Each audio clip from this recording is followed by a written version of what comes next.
Well students, स्वागत है आप सभी का एक बार फिर से मेरी क्लास में। मैं हूं राजेश शर्मा और आप देख रहे हैं मेरा channel study time by Rajesh Sharma.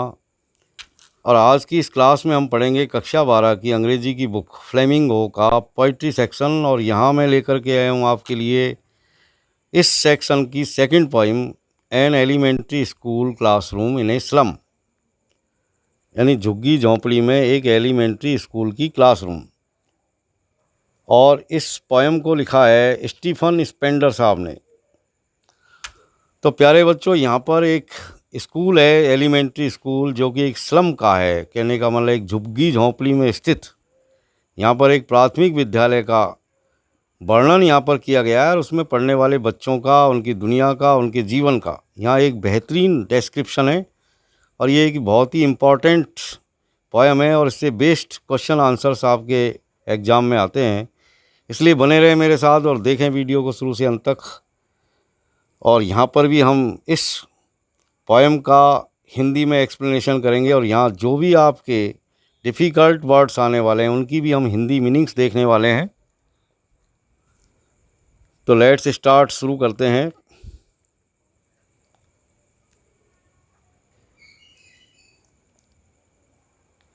Far far from gusty waves these children's faces like rootless weeds, the hair run round their pallor। तो यहाँ पर कुछ वर्ड्स आए हैं जिनकी हम मीनिंग देखेंगे। जैसे गस्टी वेव्स, गस्टी का मतलब होता है स्ट्रॉन्ग, यानी बहुत ही ताकतवर, या फुल ऑफ एनर्जी हम कह सकते हैं। Full of energy and strong waves जो समुद्र में उठती है, जिनमें एनर्जी होती है। और यहाँ पर एक वर्ड आया फार फार, यानी यहाँ पर रिपीटिशन हुआ है वर्ड का। फार का मतलब दूर होता है, लेकिन यहाँ पर इसको रिपीट किया गया फार फार, यानी 2 बार फार आया है। तो फार फार इसका मतलब वेरी फार, यानी बहुत ज़्यादा दूर। तो very far from gusty waves, gusty waves यानी समुद्र की जो फुल ऑफ एनर्जी वाली वेव्स हैं, जो लहरें हैं, उनसे दी चिल्ड्रंस फेसेज, यानी ये जो बच्चे हैं इस स्कूल के अंदर पढ़ने वाले, और इनके जो चेहरे हैं, वो चेहरे कैसे हैं तो बताया गया like rootless weeds, the hair torn round their pallor. Pallor का मतलब वो पीलेपन से भरा हुआ चेहरा, और पीलापन से भरा हुआ चेहरा इसका मतलब माल न्यूट्रिशन का चेहरा। कहने का मतलब जब कुपोषित हो जाता है बच्चा, जब खाने को ढंग से नहीं मिलता, पूरी तरह से बैलेंस डाइट नहीं मिलती, तो रूखा सूखा सा चेहरा हो जाता है। तो उस रूखे सूखे से पीले जर्द चेहरे के ऊपर जो बच्चे यहाँ पर पढ़ते हैं, उनके चेहरे यहाँ पर इस बात को शो कर रहे हैं, इंडिकेट कर रहे हैं कि they are not fully nourished children, यानी उनको ढंग से न्यूट्रिशन नहीं मिला है ढंग का खाने के लिए, और बहुत ही ये दुबले पतले हैं और चेहरे इनके फीके और पीलेपन से पड़े हुए हैं। तो इस तरह के जो ये बच्चे हैं और उनके जो बाल हैं, तो बालों की यहाँ पर तुलना की गई है रूटलेस वीड से। रूटलेस का मतलब जड़ विहीन, जिनकी जड़ नहीं होती, और वीड्स यानी अनवांटेड्स, जिनको हम कह सकते हैं अनवांटेड प्लांट्स। जैसे खेतों में जिनको हम कहते हैं खरपतवार, यानी बेफालतू के पेड़ पौधे जो उग जाते हैं फसल में, और हम उनको क्या करते हैं, उखाड़ के फेंक देते हैं। तो इसी तरह के ये बच्चे हैं। यानी यहाँ पर सामाजिक स्थिति जो है, यानी सोशल इनइक्वलिटी का यहाँ पर वर्णन किया गया है। यानी ये बच्चे जो है, जो सभ्य समाज है उस दुनिया से थोड़े दूर हैं। और ये ठीक उसी तरह जैसे गेहूं के खेत में से फालतू के जो पेड़ पौधे पैदा हो जाते हैं, जिनको हम वीड्स कहते हैं, और उनको हम कोई भी नहीं चाहता, कोई भी किसान, कि वो उनके गेहूं के खेत में पैदा हो और उनको उखाड़ करके फेंक दिया जाता है। इसी तरह समाज से बहिष्कृत से ये बच्चे हैं। यानी एक तरीके से सामाजिक असमानता का यहाँ पर वर्णन किया गया है, यानी सोशल इनइक्वलिटी यहाँ पर दिखाई गई है। तो ये सोशल इनइक्वलिटी का शिकार ये जो बच्चे हैं, जो झुग्गी झोंपड़ी में रहते हैं, और वहाँ पर जो स्थित है एक एलिमेंट्री स्कूल, वहाँ पर ये पढ़ते हैं। तो यहाँ पर दिखाया गया है the tall girl with the weighed down head, यानी उस क्लासरूम का जो वर्णन यहाँ पर आया। तो कक्षा के कमरे में पहली जो इमेज हमारे सामने आती है वो एक लंबी सी लड़की है जो सिर झुका करके बैठी हुई है, वेट डाउन हेड करके, यानी सिर को झुका करके बैठी है एक पतली सी लंबी लड़की। तो ये सिर झुका के क्यों बैठी है? शायद इसलिए कि she is from a poor family, और उसी शर्म के कारण वो इस तरह बैठी हुई है। द पेपर सीमिंग बॉय, यहाँ पर ये दूसरी एक और बच्चा क्लास के अंदर है जिसका यहाँ पर डिस्क्रिप्शन दिया गया है। एक लड़का है द पेपर सीमिंग बॉय, यानी पेपर जैसा दिखने वाला लड़का। यानी पेपर क्या होता है कि वेरी थिन, यानी पेपर की जो सीट होती है वो बहुत पतली होती है। तो कहने का मतलब जो इसका अर्थ निकल के आता है वो इस तरह की, भाई वो जो लड़का है दूसरा, वो उसकी जो फिजिकल अपीयरेंस है वो एक पेपर की तरह, यानी बहुत दुबला पतला है, विद रेड साइज। और उसकी आंखें कैसी है? उसकी आंखें बिल्कुल रेड जैसी है, like a red, very shiny and agile eyes, यानी बहुत ही चमकीली काले रंग की आंखें। अब यहाँ पर पोइट ने इस लड़के की आंखों की तुलना एक रेट की आई से क्यों की है? क्योंकि रेट की जो आई होती है वो हमेशा दौड़ती रहती है, एक जगह स्थिर नहीं रहती, क्योंकि वो हमेशा खाने की तलाश में रहता है और उसकी आंखें हमेशा फिरती रहती है खाने के लिए, भोजन की तलाश में। यानी रेट की आंखों की तुलना हम कह सकते हैं कि हंग्री आइज, यानी आंखों में जिसके भूख टपकती हो। तो ऐसी इस लड़के की भी आँख है रेट जैसी, यानी ऐसी आँख इस लड़के की है और इसकी आँखों की तुलना रेट की आई से की गई है। एक दूसरी चीज़ और होती है, यानी रेट की जो आइज़ होती है, यानी जो चूहे की जो आँख होती है वो थोड़ी सी बाहर निकली हुई होती है। अब यदि किसी बच्चे को फुल ऑफ न्यूट्रिशन फूड नहीं मिलेगा, यानी बच्चा कुपोषित होगा, तो चेहरा पिचक जाएगा और आंखें बाहर निकल आएगी, जिस तरह चूहे की आंखें होती है। इसलिए बच्चे की आंखों की तुलना यहाँ पर रेट की आई से की गई है। आगे बताया गया द स्टंटेड अनलकी एयर। तो यहाँ पर आगे ये बताया गया कि बच्चा कैसा स्टंटेड है। स्टंटेड का मतलब होता है नॉट फुली डेवलप्ड, यानी पूरी तरह से विकसित नहीं होना, यानी बच्चा पूरी तरह से ग्राउंड अप नहीं है, पूरी तरह से डेवलप्ड नहीं है, यानी डिफॉर्मिटी का शिकार है, कहीं न कहीं शरीर में कहीं कुछ डिफॉर्मिटी है। और क्या है बच्चे के बारे में और आगे कहा गया unlucky air. Unlucky air, air का मतलब होता है उत्तराधिकारी। अब ये बच्चा अनलकी एयर है, कभी बताता है कि बच्चा किस चीज़ का अनलकी एयर है, यानी दुर्भाग्यशाली उत्तराधिकारी है ऑफ ट्विस्टेड बोन्स। किस चीज़ का? क्योंकि उसकी जो हड्डियां हैं वो बिल्कुल मुड़ी हुई है, ट्विस्टेड हो गई है। कहने का मतलब बच्चा जो है रिकेट्स का शिकार हो गया है, कुपोषण के कारण बच्चे की हड्डियां मुड़ गई है। और ये सारी बीमारी इसको कहाँ से मिली है? यानी एक तरह से जेनेटिक के रूप में मिली है, यानी अपने पिता से शायद इसने ये बीमारी ग्रहण की है। रिसाइटिंग ए फादर्स नाल डिजीज़, और ये अपने पिता की नाल डिजीज़, यानी एक तरह की ऐसी डिजीज़, एक तरह से रफ़ सरफेस जब हो जाता है शरीर में, यानी गांठ सी पड़ जाती है और तुड़ मुड़ जाता है शरीर और थोड़ी चमक ख़त्म हो जाती है और जो स्किन है वो थोड़ी रफ़ हो जाती है। तो इस तरह की इसकी बच्चे का जो फिजिकल अपीयरेंस है वो बिल्कुल ऐसा लगता है जैसे वो पूरी तरह से नार्ड है और एक तरह की डिजीज़ का शिकार हो गया। तो इस तरह की जो डिजीज़ इसे मिली है वो एक उत्तराधिकार में मिली है, यानी इसके अपने फादर से ये चीज़ें उसने ग्रहण की है। अब वो क्या कर रहा है बच्चा? His lesson from the desk. Reciting, reciting का मतलब होता है पढ़ करके सुनाना, यानी वो पढ़ करके सुना रहा है। क्या सुना रहा है? हिज लेसन, यानी अपने अपने जो है लेसन को पढ़ करके सुना रहा है। रिसाइटिंग, रिसाइटिंग का मतलब होता है रिसाइट करना, यानी पढ़ करके सुनाना, और वो अपने लेसन को यानी अपने पाठ को पढ़ करके सुना रहा है फ्रॉम हिज डेस्क, अपनी डेस्क से। अब आगे और कुछ चीज़ें यहाँ पर बताई गई है, जैसे at back of the dim class one unnoted sweet and young. अब इसी क्लास में एक और इमेज यहाँ पर हमको बताई गई है, यानी कक्षा के पीछे की तरफ एक बच्चा है जो अननोटेड है, यानी उसका ध्यान किसी की तरफ नहीं है, यानी उस बच्चे की तरफ कोई नहीं देख रहा है। इस तरह का एक बच्चा बैठा हुआ है। अब वो बच्चा कैसा है? स्वीट एंड यंग, यानी बहुत अच्छा सा है, बहुत सुंदर सा बच्चा है और अभी छोटा है।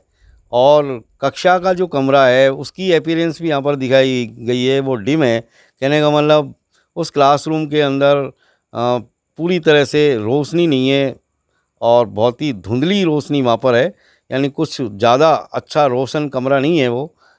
और ये बच्चा कर क्या रहा है पीछे को? His eyes live in dream. इस बच्चे के बारे में बताया गया है कि उसकी आंखों में सपने हैं, यानी स्वप्न तैर रहे हैं। बच्चे के अंदर भविष्य के कुछ सपने लिए हुए है बच्चा। अब किस चीज़ के सपने हैं इसकी आंखों में ऑफ स्क्विरल्स गेम, यानी ये गिलहरी के खेलों के सपने इसकी आंखों में हैं।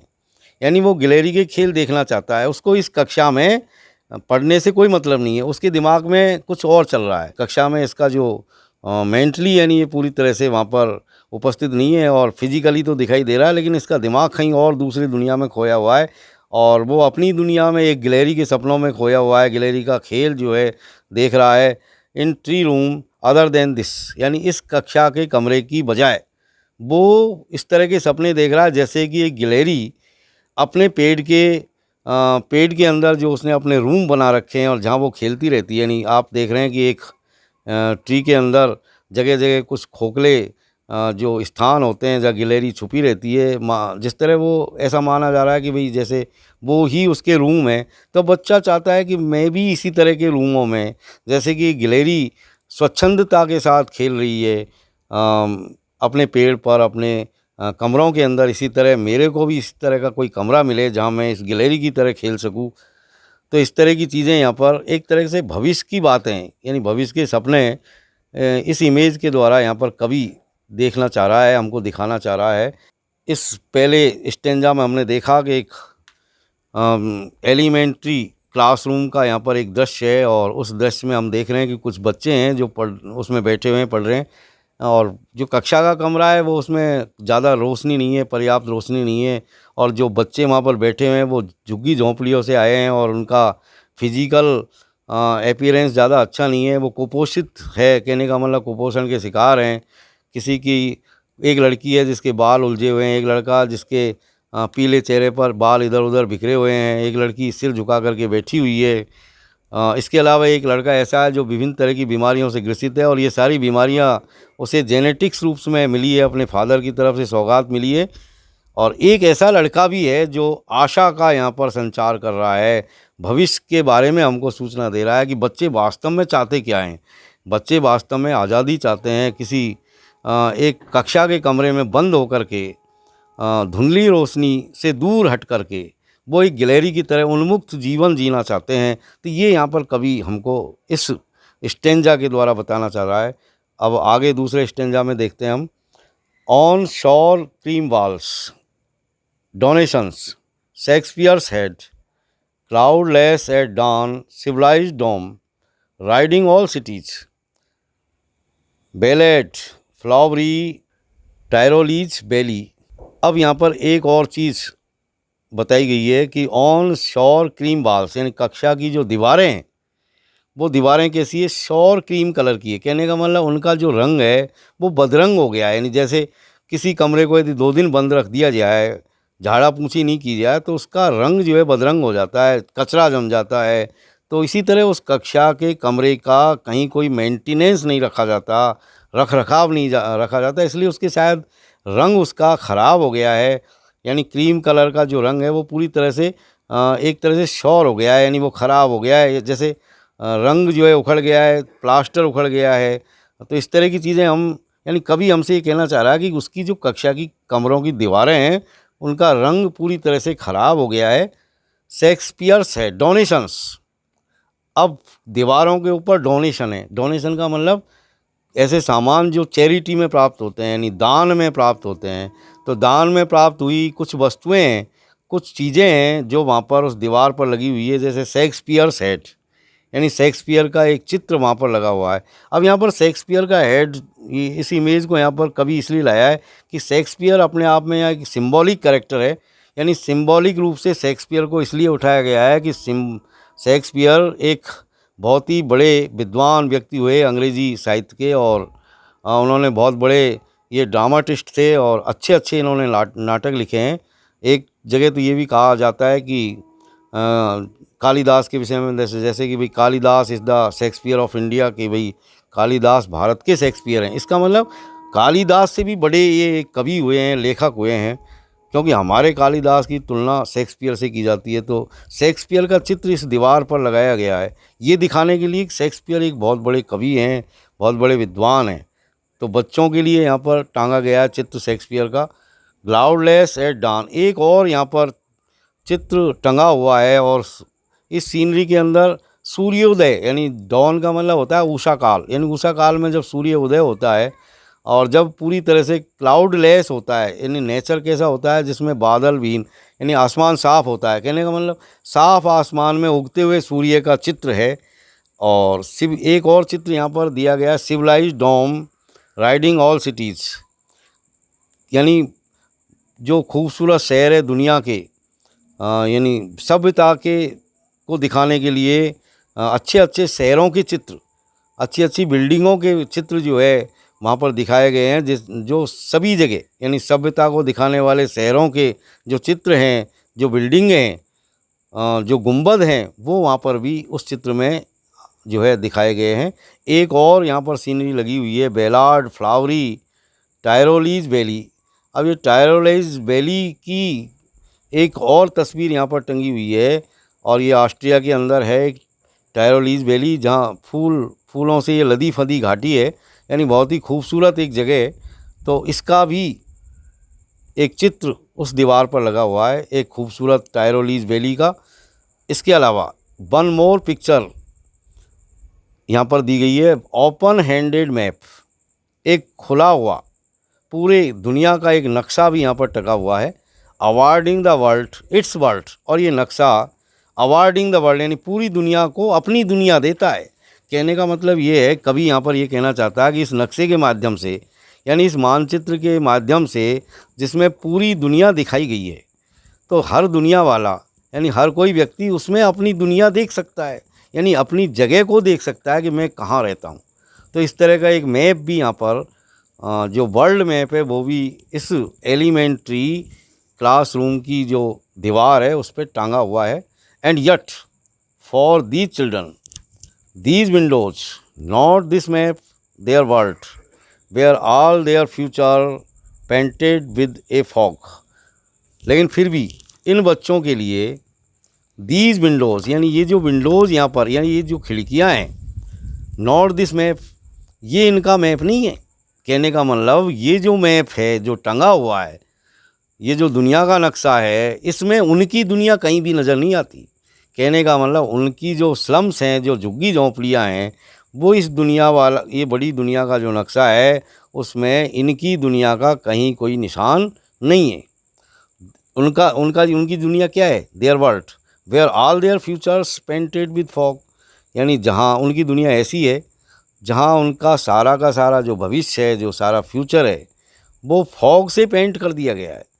यानी जिस तरह फॉग आता है सर्दियों में, जैसा हम देखते हैं, जब पूरी तरह से चारों ओर हम देखते हैं बाहर निकल कर के, तो पूरी तरह कोहरा छा जाता है, धुंध छा जाता है, और उस धुंध में हमको हमारी जो विजिबिलिटी होती है, जो देखने की क्षमता है, वो बहुत कम हो जाती है, यानी हमको कुछ भी दिखाई नहीं देता है, यानी एक सिकड़ी हुई दुनिया हमारे सामने हो जाती है, हम 2 हाथ दूरी पे कुछ भी नहीं देख पाते। इसी तरह इनका जो भविष्य है वो भी इस तरह पूरी तरह से एक फॉग में लिपट गया है, यानी आगे इनके सामने कुछ भी नहीं है, यानी एक धुंध में लिपटा हुआ इनका भविष्य है। आगे इनके लिए कहीं कोई खुला हुआ संसार नहीं है।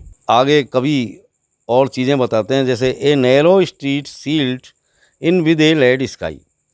अब यहाँ पर नैरो स्ट्रीट यानी सकड़ी और तंग गलियाँ, सील्ड बंद कर दी गई है, in with a lead sky धुंधले आकाश से। लेड स्काई, लेड एक धातु होती है, और स्काई यानी आसमान। जब आसमान के अंदर बहुत सारी जो है एक तरीके से हम ये कह सकते हैं कि जब आसमान पूरी तरह से धुंधला हो जाता है, जब पूरी तरह से साफ़ नहीं रहता, पॉल्यूटेड स्काई की तरह इनकी जो नैरो स्ट्रीट है, यानी जहाँ ये रहते हैं, जिन तंग गलियों में, स्लम्स में, झुग्गी झोंपड़ियों में रहते हैं, तो तंग गलियाँ भी पूरी तरह से धुंधले आकाश से सील कर दी गई है। कहने का मतलब सारी चीज़ें इनके लिए बंद हो गई है। इनकी दुनिया एक सिकड़ी हुई संकरी गलियों में है, और ऊपर आसमान भी इनके ऊपर बंद हो गया है, यानी कहीं कोई रास्ता नहीं है। There is no way out far far from rivers caves and stars of words. आगे कभी हमको बताते हैं कि फार फार, यहाँ पर फिर रिपीटिशन हुआ है फार फार वर्ड का, यानी 2 बार फार फार आया। इसका मतलब वेरी फार यानी बहुत दूर, from rivers caves and stars of words, यानी ये लोग जो हैं, यानी ये जो बच्चे हैं, ये नदियों से, केव्स यानी अंतरीपों से, एंड स्टार्स ऑफ वर्ड्स यानी कहने का मतलब सभ्य समाज से या शिक्षा से, ये बहुत दूर है, कहने का मतलब इनका सभ्यता से कहीं कोई नाता नहीं है।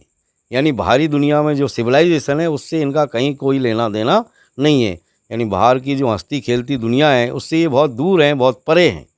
Surely Shakespeare is wicked the map a bad example with ships and sun and love tempting them to steal. निश्चित रूप से आगे कभी हमको ये बताते हैं कि इन बच्चों के लिए ये जो शेक्सपियर का चित्र यहाँ पर लगाया गया है इनकी कक्षा की दीवार पर, वो इनके लिए एक विकेड है, कहने का मतलब एक उनके लिए किसी भी काम का नहीं है, एक बुरा उदाहरण है। The map is a bad example. और जो दुनिया का नक्शा जहाँ टका हुआ है दीवार पर, तो ये नक्शा भी उनके लिए किसी काम का नहीं है, क्योंकि इस नक्शे में उनकी दुनिया कहीं भी दिखाई गई नहीं है। तो ये भी उनके लिए एक बुरा उदाहरण है, यानी उनकी दुनिया बिल्कुल भिन्न है। With ships and sun and love tempting them to steal, यानी संसार के नक्शे में जो सभ्यता दिखाई गई है, जो सिविलाइजेशन दिखाई गई है और जो लोगों का रहन सहन दिखाया गया है, जैसे शिप्स हैं, जहाज़ हैं, सन सूर्य है, लव है, तो ये सारी चीज़ें जो बाहरी दुनिया में है, कहने का मतलब जो संपन्नता है, वो जो बाहरी दुनिया में इनकी दुनिया से दूर हट करके वो चीज़ें इनकी दुनिया में कहीं भी उनका कोई स्थान नहीं है। और ये सारी चीज़ें जो यहाँ इन बच्चों को इस नक्शे के द्वारा दिखाई जा रही है, इससे ये सिर्फ ललचाएंगे, सिर्फ टेम्प्ट होंगे। यानी ये सारी चीज़ें इनको क्या करेगी, टेम्प्ट करेगी। टेम्प्ट का मतलब ललचाएगी। किस चीज़ के लिए ललचाएगी, टू स्टील। स्टील का मतलब होता है चोरी करना, स्टील मतलब चोरी करना, STEAL। और STEEL का मतलब स्टील, जिससे आप सब परिचित हैं, स्टील के बर्तन होते हैं, तो यहाँ पर स्टील का मतलब है चोरी करना। तो ये सारी चीज़ें अब चूंकि इनको ये प्राप्त नहीं कर सकते, लेकिन प्राप्त करना चाहने के लिए ये ललचा सकते हैं, और ललचाएंगे तो पैसा तो है नहीं इनके पास खरीदने के लिए, तो क्या करेंगे, सिर्फ ये चोरी करने के लिए उकसाएंगे। यानी ये सारी चीज़ें इनको उकसाएंगी चोरी करने के लिए। आगे बताया गया, for lives that slyly turn in their cramped holes, और इनका जो जीवन है जो चुपचाप बदल गया है इन क्रैम्प्ड हॉल्स। यहाँ पर ये क्रैम्प्ड हॉल्स का मतलब है क्राउडेड हाउसेस, यानी इनकी जो तंग गलियाँ वाले जो झुग्गी झोंपड़ियाँ है, जो इनके घर हैं, वो अब उनके घर क्या है, एक तरह से झोंपड़ियाँ हैं। और यहाँ पर कवि ने इनके घरों की तुलना की है क्रैम्प्ड हॉल से। क्रैम्प्ड हॉल का मतलब क्राउडेड हाउसेस, जहाँ बहुत सारे लोग एक साथ रहते हैं। यानी एक तो ऊपर से छोटे छोटे घर और उनमें भी बहुत सारे रहने वाले लोग। तो इनकी जो दुनिया है वो सिकुड़े सिमटे छोटी सी जो झुग्गी झोंपड़ियाँ है, और वो भी लोगों से भरी हुई है, उसमें बहुत सारे लोग एक साथ रहते हैं। From fog to endless night. और इसके अलावा ये इन्हीं छोटे छोटी झोंपड़ियों में, झुग्गियों में, फॉग से लेकर के, यानी इस मिस्ट से लेकर के, कोहरे से लेकर के इनकी शुरुआत जो होती है, इनकी दुनिया जो कि कोहरे में लिपटी हुई है, और वहाँ से लेकर के इनकी दुनिया आगे कहाँ तक जाती है, इन्फिनिटी तक जाती है, यानी एंडलेस नाइट तक। यानी इनकी दुनिया कहाँ तक सिमटी हुई है, एंडलेस नाइट, यानी अंतहीन रातों तक। यानी कहने का मतलब इनके जीवन में एक ऐसा अंधेरा है जो अंतहीन रातों का होता है। यानी एक तरीके से हम ये कह सकते हैं कि इनकी दुनिया एक अंतहीन अंधेरे से भरी हुई रातें हैं, जहाँ कहीं कोई उजाला नहीं है, जीवन रूपी कोई उजाला नहीं है, सभ्यता रूपी कोई उजाला नहीं है। तो ऐसी इनकी दुनिया है। On their slag heap these children wear skins peeped through by bones and spectacles of steel with mended glass like bottle bits on stones on their slag heap। Slag का मतलब होता है कूड़ा कचरा, स्लैग हीप यानी waste का ढेर, यानी कूड़े कचरे का ढेर। और ये जो बच्चे हैं, the children wear skins peeped through by bones, इसके अलावा ये इतने कुपोषित हैं, यानी इनके शरीर के ऊपर जो कपड़े रूपी खाल है। यानी यहाँ पर कवि ये कहना चाहता है कि जैसे हम कपड़े पहनते हैं, तो यहाँ पर कवि ने इसकी स्किन, यानी बच्चों की जो स्किन है, जो चमड़ी है, उसी को कपड़ा मान लिया। मानो ये ऐसे बच्चे हैं कि कपड़े रूपी खाल में होकर के इनकी हड्डियों को गिना जा सकता है। कहने का मतलब इनकी जो हड्डियाँ हैं वो पीप थ्रू हो रही है, इनकी खाल में से बाहर निकल रही है, और हड्डियों को बाहर से गिना जा सकता है। तो ये इतने कुपोषित हैं कि इनके कहीं कोई चमड़ी और हड्डियों के बीच में कहीं कोई जो है मसल्स नहीं है, कोई मीट नहीं है, कहने का मतलब कहीं कोई फैट नहीं है, मांस नहीं है, कहने का मतलब। इसके अलावा spectacles of steel with mended glass, और इन लोगों ने यानी ये जो बच्चे हैं और इन्होंने जो चश्मा पहन रखी है, जो गॉगल्स पहन रखे हैं, वो कैसे हैं, स्टील के फ्रेम वाले हैं। अब स्टील के फ्रेम वाले हैं तो इसका मतलब थोड़े भारी भी है, यानी उन एक तरीके से ये बहुत ही इनके लिए ज़्यादा अच्छे नहीं है, यानी बहुत ही परेशानी से भरे हुए हैं। यानी ऐसे चश्मे जिनके जो फ्रेम होते हैं वो स्टील के होते हैं, थोड़ा भारी होते हैं, परेशानी पैदा करते हैं। तो बच्चों के जो चश्मे हैं उनके फ्रेम जो बने हुए हैं वो स्टील के हैं, और स्टील के बने हुए हैं वो भी ठीक है, लेकिन इनमें जो ग्लास लगे हुए हैं, जो कांच, वो भी सही पूरी तरह से क्लियर नहीं है, मेंडेड है, यानी वो भी रिपेयर वाले हैं, यानी उनको रिपेयर किया गया है, मेंड किया गया है, और ठीक उसी तरह मेंड किया गया जैसे लाइक बोतल बिट्स ऑन स्टोन्स। यदि किसी बोतल यानी कांच की बोतल को यदि किसी पत्थर के ऊपर मार दिया जाए, और जब हम देखेंगे कि कांच की बोतल को पत्थर के ऊपर के मारेंगे तो उसमें उसके किरचे मतलब कांच हो जाएंगे। तो इनके चश्मे में जो कांच लगे हुए हैं, जो ग्लास लगे हुए हैं, उनमें भी कांच के टुकड़े हो रहे हैं, कहने का मतलब जैसे पत्थर पे मार दिया गया हो और वो चटक गई हो बीच में से। All of their time and space are foggy slum, यानी इन बच्चों का जो समय है, जो जीवन है, जो स्पेस है, वो पूरी तरह से फॉगी है, यानी कहीं कोई वे आउट नहीं है सभ्यता की तरफ जाने का, कहीं यानी पूरी तरह से जो सभ्य समाज है वहाँ तक पहुँचने का कहीं कोई रास्ता इनके लिए नहीं है।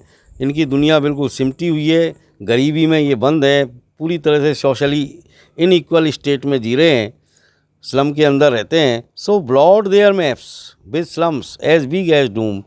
यहाँ पर कवि हमको ये बताते हैं कि इसलिए ब्लॉट कर दो, निशान लगा दो इनके मैप पर, यानी इनका जो नक्शा है, ये जो नक्शा यहाँ पर टका हुआ है, इस नक्शे में इनकी जो जगह है उसको ब्लॉट कर दो, यानी एक भारी भरकम बहुत बड़ा निशान लगा दो इनकी झोंपड़ियों के ऊपर, एज बिग एज डूम, यानी एक तरीके से डूम यहाँ पर प्रलयंकारी जो प्रलय का समय होता है वो सबसे ज़्यादा फुल ऑफ डिसआस्टर होता है, यानी बहुत ज़्यादा जो है प्रलयंकारी होता है। तो कहने का मतलब इतना बड़ा निशान लगा दो जैसे प्रलय हो, जिससे कि सारी दुनिया को पता लग जाए कि ये स्लम है, यानी ये झुग्गी झोंपड़ियों वाला स्थान है इस नक्शे में। तो कभी ये बताना चाहता है कि इनकी जो दुनिया है वो भी नक्शे में दिखनी चाहिए, जिससे कि लोगों को पता चले कि यहाँ पर भी कुछ गरीब बच्चे रहते हैं और उनको वो संसाधन उपलब्ध नहीं है जो बाहरी दुनिया में सभ्यता वाले बच्चों को उपलब्ध है। तो ये यहाँ पर कवि के द्वारा कुछ चीज़ें उठाई गई है। अब आगे यहाँ पर अगले स्टेंजा में हम देखेंगे कि इसके लिए कवि आगे क्या कहता है। अनलेस गवर्नर इंस्पेक्टर विजिटर, तो यहाँ पर कुछ अर्ज करता है कवि हमको, यानी बाहरी दुनिया को, बाहरी दुनिया के लोगों से, यानी जैसे गवर्नर है, इंस्पेक्टर है, विजिटर, यानी बाहरी दुनिया के जो बड़े पॉलिटिशियंस हैं, जो अथॉरिटीज़ है, उनसे यहाँ पर अर्ज की जा रही है, या उनसे एक तरीके से आग्रह किया जा रहा है कि ऐसे सभी लोगों को इनके बारे में सोचना चाहिए और क्या करना चाहिए। This map becomes their window, कि ये जो मैप टका हुआ है इनकी क्लासरूम में, जिसमें बाहरी दुनिया की सभ्यता दिखाई गई है, वो मैप भी इनका बन जाए, कहने का मतलब इस मैप में भी ये शामिल हो जाएं, यानी इनकी दुनिया भी उतनी सभ्य हो जाए। And these Windows that shut upon their lives like catacombs, और ये खिड़कियाँ जहाँ ये रहते हैं, यानी खिड़कियों से बाहर क्या है, जिस क्लासरूम की खिड़कियों से जब बाहर देखते हैं तो सिर्फ झुग्गी झोंपड़ियाँ है या ऐसी जगह है जो सभ्यता से बहुत दूर है। तो इनकी जो दुनिया है जो उसको बिल्कुल बंद कर दिया जाए, कहने का मतलब इनकी दुनिया जो है जो सभ्यता से बहुत दूर है। यहाँ पर तुलना की गई है इनकी दुनिया की कैटाकॉम से। अब कैटाकॉम क्या है, कैटाकॉम एक इस तरह की अंडरग्राउंड ग्रेवयार्ड होती है, अंडरग्राउंड ग्रेवयार्ड, जहाँ बहुत सारी एक साथ कब्रें बनती है। तो कहने का मतलब इनकी दुनिया की तुलना यहाँ पर कैटाकॉम से की गई है, यानी इनकी दुनिया भी एक तरह से अंडरग्राउंड ग्रेवयार्ड की तरह है। और आगे कभी और आग्रह करता है, break O break open till they break the town, यानी तोड़ दो और खोल दो।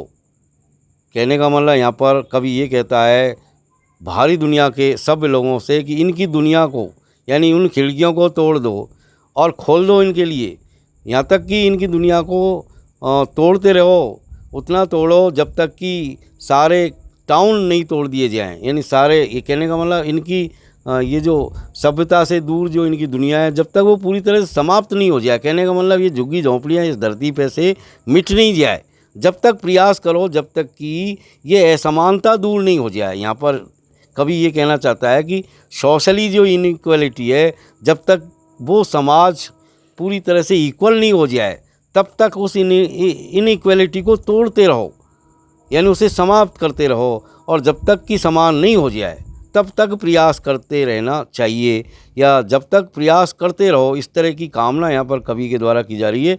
And show the children to green fields and make their world run azure on gold sands. आगे कवि हमको बता रहे हैं कि इन बच्चों को यहाँ से निकालो और इन्हें दिखाओ बाहरी दुनिया, यानी बाहरी दुनिया की चीज़ें दिखाओ, इनको हरे भरे खेत दिखाओ। कहने का मतलब प्रकृति से इनका जो है सामना कराओ, जहाँ ये हरियाली देख सकें। कहने का मतलब सभ्यता देख सकें। एंड मेक देयर वर्ल्ड, और इसी तरह उनकी दुनिया बनाओ। Run azure on gold cents. एजोर का मतलब होता है ब्राइट ब्लू कलर, जैसे स्काई का होता है, जैसे समुद्र के पानी का होता है। तो कहने का मतलब इनको समुद्र यानी नीले आकाश के नीचे, समुद्र के किनारे जो गोल्ड सैंड है, कहने का मतलब सुनहरी रेत है, वहाँ पर इनको दौड़ने दो। कहने का मतलब बाहरी दुनिया में ला कर के इनको छोड़ दो, जहाँ ये भी जो है उसका उपयोग कर सके, उसको समझ सके। And let their tongue run naked into books and let their tongues run naked into books the white and green leaves open. इसके अलावा कवि यहाँ पर कह रहे हैं कि इनकी टंग को, यानी इनकी जीवों को रन दौड़ने दो, नेक्ट इनटू बुक्स किताबों के ऊपर। कहने का मतलब ये है कि कवि ये कहना चाहता है कि बच्चों को भी किताबें पढ़ने दो आज़ादी के साथ। अब यहाँ पर वाइट शब्द जो आया है वो किताबों के पन्नों के लिए है। एंड ग्रीन लीव्स यहाँ पर शो करता है, इंडिकेट करता है नेचर को, यानी हरियाली को। हरी भरी जो खेत होते हैं वो खुशहाली का प्रतीक है। तो कहने का मतलब इन बच्चों को भी खुशहाली के संसार में आने दो, वहाँ पर जीने दो इनको, और सफ़ेद रंग की किताबों के पन्नों को इनको पढ़ने दो। History theirs whose language is the sun. हिस्ट्री उन्हीं लोगों की होती है, इतिहास उन्हीं का बनता है, या इतिहास उन्हीं लोगों को याद करता है। हुज लैंग्वेज इज़ द सन, जिनकी लैंग्वेज सन होती है, यानी जिनकी भाषा सूर्य होती है। अब यहाँ पर कवि ने ये जो वर्ड लिया है कि भाई जिनकी लैंग्वेज सन होती है, यानी जिनकी भाषा सन होती है। सन का मतलब सूर्य। अब सूर्य कोई भाषा नहीं होती, लेकिन सूर्य से तात्पर्य ये है कि जिस तरह सूर्य सुबह उगता है, शाम को छिपता है, यानी एक निश्चित समय में वो अपनी रोटेशन को दोहराता रहता है। कहने का मतलब रुकता नहीं है, यानी वो हमेशा अनसीजिंगली गो अहेड, यानी अपने पथ पर लगातार अग्रसर रहता है। तो यहाँ पर सन को हम एक तरह से टाइम से रिलेट कर सकते हैं। तो कहने का मतलब ये हुआ हुज लैंग्वेज इज़ द सन, यानी जिसकी लैंग्वेज समय हो। कहने का मतलब जो व्यक्ति सन के साथ या समय के साथ चले, यानी की पेस विद टाइम, यानी कोई भी व्यक्ति जो समय के साथ कदम बढ़ा के चलता है वो कभी भी पीछे नहीं रहता, लैग बिहाइंड नहीं होता। कहने का मतलब यानी कवि ये कहना चाहता है कि जो व्यक्ति समय का पालन करते हैं अपने जीवन में, समय के साथ चलते हैं, वो कभी भी असफल नहीं होते, सफलता उनको प्राप्त होती है। और ऐसे लोगों को ही इतिहास याद करता है। कहने का मतलब ऐसे लोग ही इतिहास रचते हैं। तो इनको भी अपना इतिहास रचने दो, और समय के साथ इनको भी कदम से कदम मिला करके आगे बढ़ने दो। इस तरह की भावना के साथ कवि यहाँ पर इस कविता को ख़त्म करता है। तो प्यारे बच्चों, that's all for today. See you again in next video. Till then keep watching my videos. Have a nice time, have a great day. Thank you very much for watching.